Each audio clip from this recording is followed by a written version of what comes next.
This week, I'm going to peel back the sales and marketing onion large, well known Wall Street firms build up around themselves. Fees are a big deal.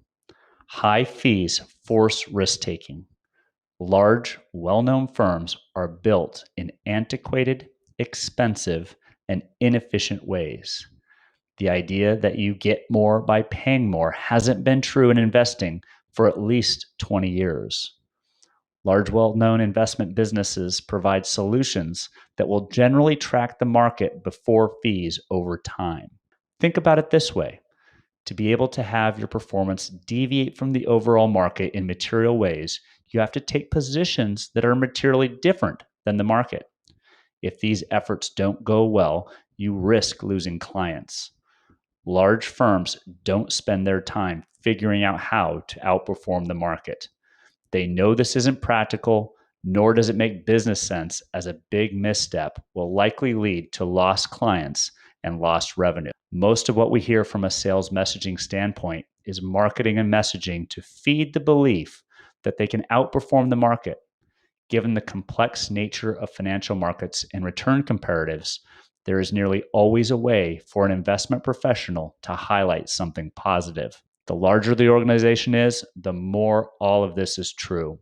Given the commoditization of investment services, fees are likely the most important controllable factor when hiring an investment service provider.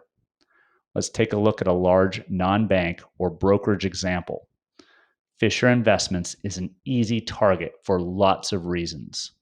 I've chosen them as they are relatively local to the Portland area, have over $100 billion in assets under management, and they actively sell the idea that their investment process can outperform the market.